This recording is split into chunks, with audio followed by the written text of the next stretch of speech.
بسم አቦን ወልድን መንፈስ ቅዱስን ሓደ አምላክ አሜን። መንፈሳዊ ግጥሚ መጻጉዕየ አነየ መጻጉዕ ምሕረትካ ዝናፍቕ ዘለኹ አነየ መጻጉዕ ብሕማም ደኺመ ዘለኹ ብዝዓለም ፈተና ደኺመ ኣለኹ ኣብ ጎደናታት ይጽበ ምሕረትካ ናፈቅኩ ኣብ ጎደና ይጽበ ምሕረትካ እናናፈቅኩ ንስጋይ ክብር ዝረሳዕኹ ነብሰይ ኣነየ መጻጉዕ መሓረኒ ጎይታይ ንቓልካ ሰሚዐ ምንም ዘየተግብር መጻጉዕየ ኣነ መሓረኒ እግዚኣብሔር መጻጉዕየ ኣነ መሓረኒ እግዚኣብሔር ዘልዕለኒ ስኢነ ብሕማም ማሲነ ብሰንኪ ሕማመይ ረዳኢ ስኢነ ኩሉ ይርአኒ ብማእኸል መንገዲ እትግዕር ነብሰይ ምሕረትካ ትናዲ እትግዕር ነብሰይ ምሕረትካ ትናዲ ጉንዲ ወይኒ ጎይታይ ፈቃር ደረታልዎ ፍቕሪ ተፈልፍል ብዝውሕዝ ገበር ደምካ ዕዳሞተይ ባዕልኻ ተኸፍል ብሰሪ ገበነኝ ጎይታ ዝባንካ ጎንኻ ቆሲልካለይ ብስንብራት መከራኻ ናይ ሓጢኣተይ ቁስሊ ፈዊስካለይ ኣነ መጻጉዕየ ፈውሲ ዝደሊ ካባኻ መጻጉዕየ ኣነ ዝጽበ ንዓኻ ዕውር ልቢ ሒዘ ኣለኹ ኣብ ጎደና መሓረኒ ኢየሱስ ስርሐኒ እንደገና መሓረኒ ኣምላኽ ስርሐኒ እንደገና ዓይነይ እናረኣየ ልበይ ዝዓወረ ብፍትወት ዝዓለም ምሒር ሰኺረ እወ ኣነ እየ ብዕድመይ ሙሉእ ዝሓመምኩ ብዛ ፍቕሪ ዓለም ዝዓብድ ዘለኹ በዚ ፍቕሪ ዓለም ዝዓብድ ዘለኹ ኣነ እየ መጻጉዕ ምሕረትካ ዝደሊ ቁኑዕ ሕማም ዲያብሎስ ዝሓደረኒ ፍቕርኻ ናፊቐ ሓቀኛ ፍቕርኻ ኦ ጎይታይ ካብ ሓጢኣተይ ኣሕውየኒ ኢኻ ኦ ጎይታ ካብ ሓጢኣተይ ኣሕውየኒ ኢኻ ኣድሕነኒ ደኣ መርሚርካ ንልበይ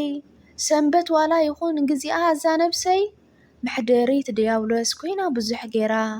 ብማእሰርቲ ሓጢኣት እንድያ ተኣሲራ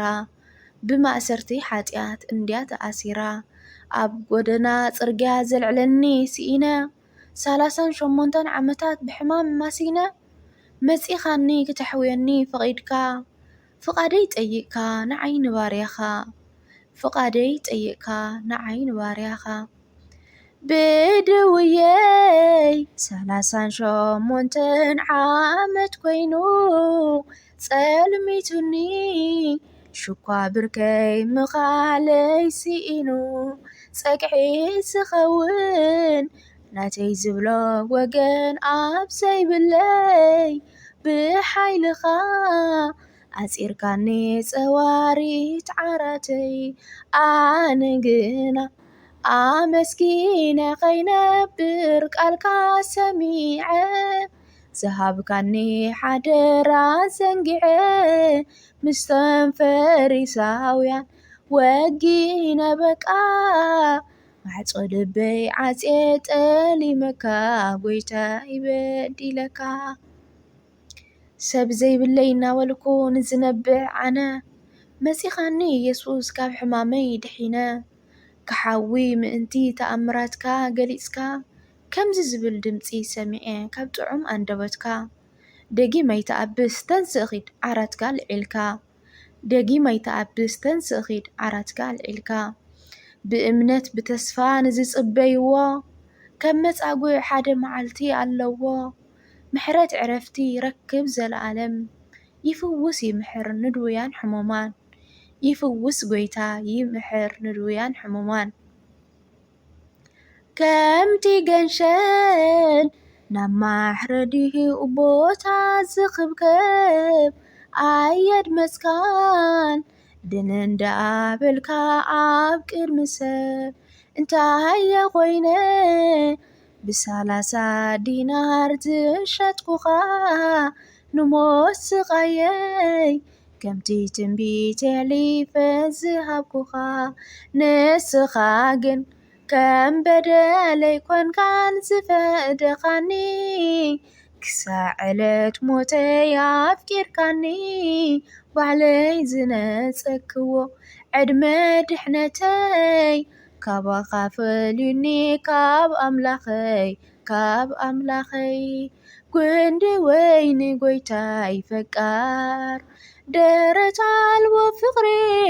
ተፈልፍል ብዝውሕዝ ገበር ደምካ ዕዳሞተይ ባዕልኻ ትኸፍል ብሰሪ ገበነይ ጐይታ ዝባንካ ጐንኻ ቖሲልካለይ ብስንብራት መከራኻ ናይ ሓጢኣተይ ቁስሊ ፈዊስካለይ። ኣሜን። ወስብሐት ለእግዚአብሔር።